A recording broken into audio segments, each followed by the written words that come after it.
Assalamualaikum warahmatullahi wabarakatuh. Nah, selamat pagi anak-anak. Bagaimana kabarnya hari ini belajar di rumahnya?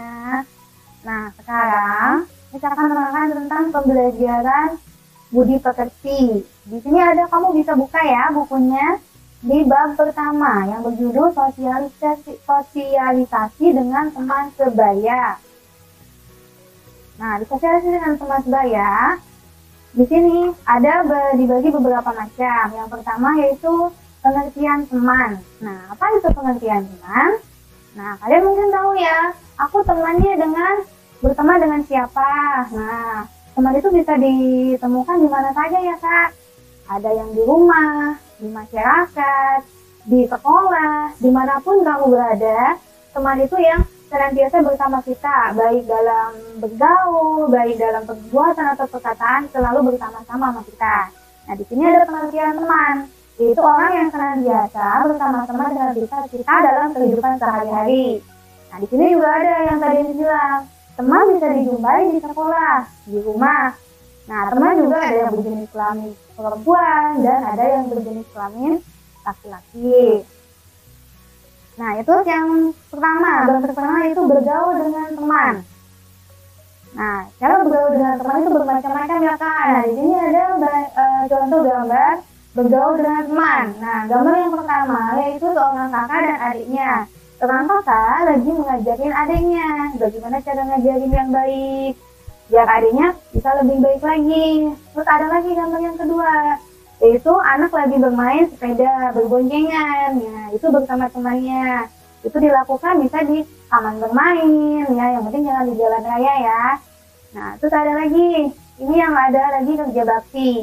Nah, di sini para warga di sini juga berteman dengan bekerja sama dalam kerja bakti di sini. Berarti ini teman bisa ditemukan di masyarakat. Sedangkan gambar yang keempat yaitu ini pakai seragam sekolah, Kak. Berarti kalau pakai seragam sekolah di mana? Nah, ini yaitu teman bisa ditemukan di sekolah dengan berbagi makanan saat jam makan istirahat. Nah, sikap yang harus diperhatikan saat bergaul dengan teman yang lebih muda, lebih tua, maaf. Nah, di sini ada cara bergaul yang dengan teman yang lebih tua. Ada beberapa cara bergaul dengan teman yang lebih tua. Yang pertama, berbicara dengan sopan dan ramah. Nah, kita harus berbicara sopan, tidak boleh teriak-teriak kepada orang yang lebih tua, tidak boleh ibaratnya kata kamu berkata-kata kasar kepada orang teman yang lebih tua. Nah, terus yang kedua, berbuat baik dan membantunya. Jangan sampai ada teman yang lebih tua dari kita, umpamanya contohnya jatuh, kamu membiarkan saja, apalagi mengetahuinya gitu. Nah, ada lagi sikap-sikap yang harus diperhatikan kepada teman yang lebih tua. Di sini contohnya yang pertama, bersikap acuh tak acuh. Nah, di sini Kak, bersikap acuh tak acuh itu cuek, intinya bodoh amat. Nah, istilahnya. Nah, gitu. Jadi kamu nggak boleh begitu ya, Kak. Jadi harus saling membantu. Nah, yang kedua, berkata keras dan kasar. Nah, tadi ini sudah singgung, berkata keras dan kasar. Jadi nggak boleh manggil teman yang lebih tua itu dengan teriakan yang sangat kencang dan dengan kata-kata yang kasar. Kamu tahu kan bermacam-macam kata-kata kasar? Nah, mungkin kamu udah kelas 4, udah pada tahu ya kata yang kasar itu seperti apa, yang tidak boleh dilakukan kepada teman yang lebih tua. Terus yang ketiga, berbicara sambil bertolak pinggang. Nah, tangan kamu ditolak pinggang itu ada di pinggang ya. Nah, jadi berbicara kayak ibaratnya anak yang sombong. Nah, begitu itu tidak boleh dilakukan kepada teman yang lebih tua. Dan yang terakhir, tidak menghormatinya. Nah, kita juga diperkenalkan untuk selalu menghormati teman yang lebih tua. Nah, cara itu dengan menghormatinya. Jangan sampai kita ibaratnya meledeknya atau tidak mengindahkan nasihat-nasihatnya. Terus yang kedua, sikap bergaul dengan teman sebaya. Nah, teman sebaya itu seperti apa? Teman yang seumuran dengan kalian ya, Kak. Nah, sini ada sikap-sikap yang harus diperhatikan ketika bergaul atau berteman dengan teman sebaya kamu. Nah, Contohnya yang pertama, berlaku jujur. Nah, kamu harus jujur ya Kak, dalam perkataan, perbuatan, itu tidak boleh bohong intinya. Jadi, apa yang kamu dengar, apakah yang kamu katakan, apa yang kamu lakukan, harus berperilaku jujur. Terus yang kedua, sikap yang harus diperhatikannya yaitu menolong teman jika mereka membutuhkan.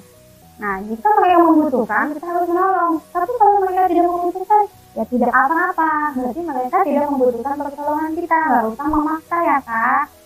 Nah, yang ketiga, kita harus memaafkan kesalahan teman.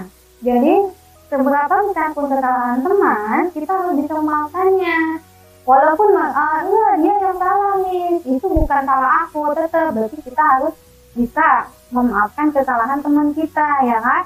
Nggak boleh berdendam intinya.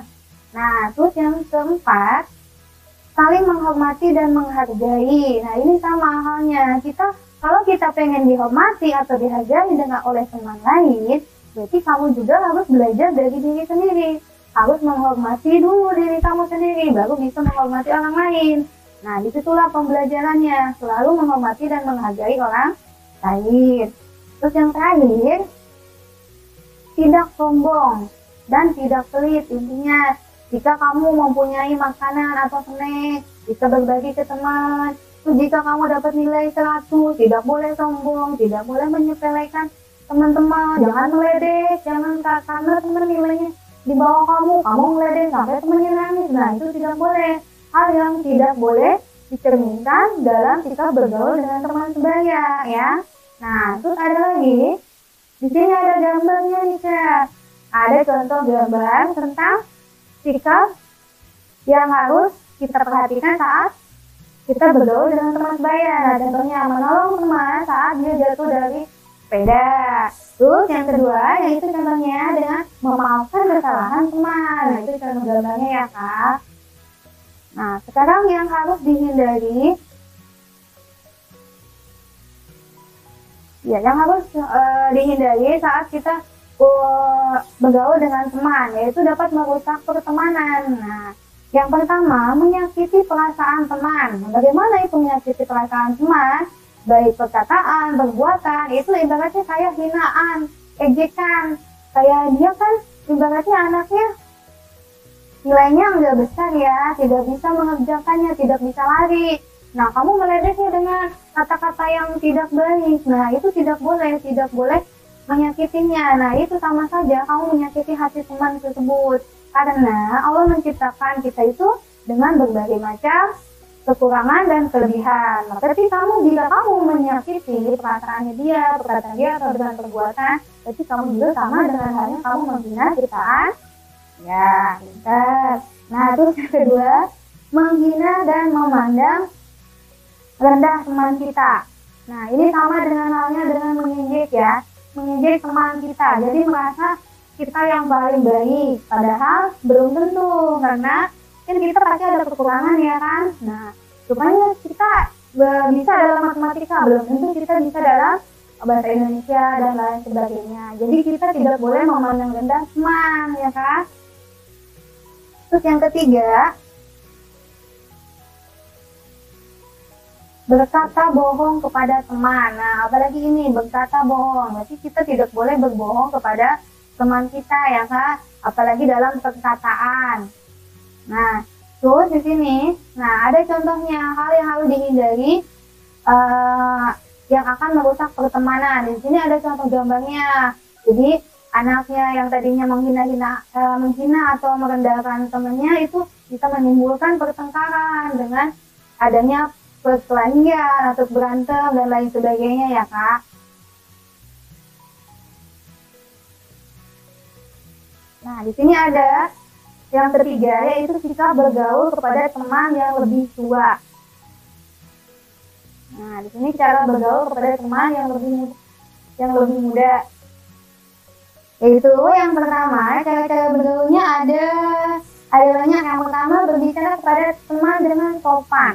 Nah, sama halnya kita tidak boleh berkata-kata kasar. Berarti ibaratnya walaupun dia lebih muda dari kita tidak boleh, karena orang yang lebih muda dari kita pasti akan meniru perkataan, perbuatan kita yang kita cerminkan. Nah, terus yang kedua, memberikan kasih sayang kepadanya. Nah, kita harus bisa memberikan kasih sayang, memberikan perlindungan kepada adik kita. Ibaratnya kan kalau teman yang lebih muda biasanya dipanggilnya adik ya. Nah, jadi kita harus memberikan kasih sayang.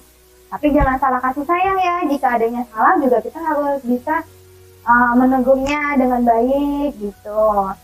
Terus yang ketiga, menunjukkan perbuatan sesuai ucapan. Nah, menunjukkan perbuatan sesuai dengan ucapan. Jadi kita mengucapkan apa, kita juga dilakukan dengan perilaku kita, dengan istilahnya perbuatan kita. Apanya jangan membuang sampah sembarangan ya, Dek. Nah, kita juga harus bisa mencerminkan, kita harus membuang sampah kepada tempat sampah. Jangan malah kita yang nyontohin yang tidak baik. Nah, itu menunjukkan perbuatan dengan ucapan. Terus yang keempat, menasihati jika melakukan kesalahan. Nah, kita juga bisa menegurnya dengan menasihatinya, tapi dengan secara baik-baik ya Kak. Soalnya biasanya kan kalau adik kita yang di bawah kita, biasanya kalau kita nasihati mereka bilang oh iya dimarahin. Nah, jadi kita dengan mengutamakan kata-kata yang lembut, jangan menyakiti hatinya dia, merasa dia diomelin, ibaratnya merasa dia tidak disayang.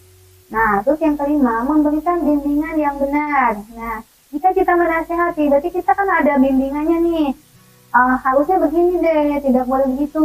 Ya, jika dia membuang sampah sembarangan, contohnya, sebaiknya sampah ini dibuang ke tong sampah. Jangan dibiarkan berserakan di sini ya. Nah, nanti ini sampah-sampah ini akan bersebaran kemana-mana jika kita biarkan di sini. Nah, jadi ada bimbingan ke depannya, ada alasan tersebut untuk menjelaskan suatu yang dia lakukan.